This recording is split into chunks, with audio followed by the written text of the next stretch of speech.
एक कमरे की चौड़ाई b उसकी ऊंचाई की दोगुनी और उसकी लंबाई की आधी है। देखो कमरे की चौड़ाई जो b है ना, इसने कहा ऊंचाई की तो दुगुनी है, तो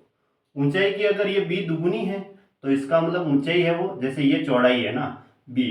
जो कि ऊंचाई की दुगुनी है, b भी वापस क्या है, ऊंचाई की दुगुनी है। तो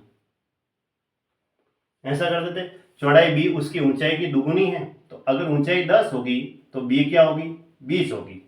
इस तरह से कमरे की चौड़ाई b ऊंचाई की दुगुनी है, ऊंचाई अगर 10 होगी तो ये 20 होगी, और उसकी लंबाई की आधी है। अब लंबाई की वापस ये आधी है, तो इसका मतलब लंबाई फिर 40 होगी। अब कमरे के सबसे लंबे विकर्ण की लंबाई, विकर्ण की लंबाई under L square plus B square plus H square होती है, तो 20 का स्क्वायर 400 प्लस 100 प्लस 40 का स्क्वायर 1600, तो 1600 और 400 तो हो गया 2000, और ये 2100 आया अंडरूड में। ठीक है, अंडरूड में 2100 आया, तो मैं इसको ऐसा लिख सकता हूँ,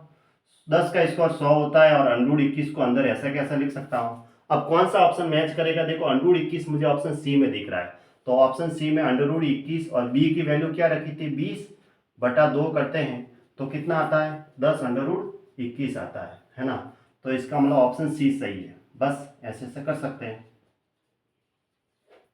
ऑप्शन सी पे टिक कर दो, पता चल गया। अब प्रश्न जैसा कह रहा था, अब देखो विकर्ण की लंबाई तो यही होती है, विकर्ण की लंबाई मैंने लिखाया,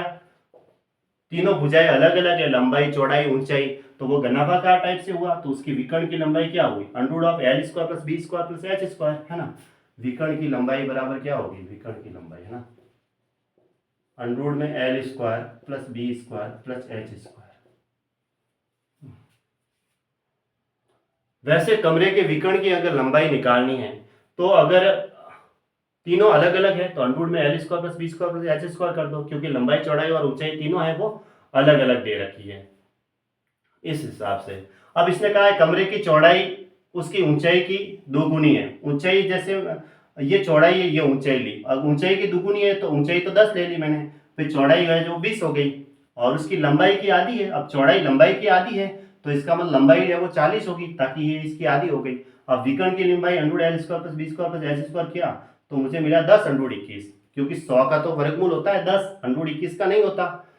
ठीक है, 7 × 3 हो जाता अंदर, तो फिर अब अंडरूड 21 मुझे डायरेक्ट इसमें देखते हैं तो मुझे यहाँ मिल रहा है। अब बी की वैल्यू हमने क्या ली थी, 20 ली थी, 20/2 करते हैं तो 10 अंडरूड 21 आता है, तो इसका मतलब ऑप्शन सी सही है।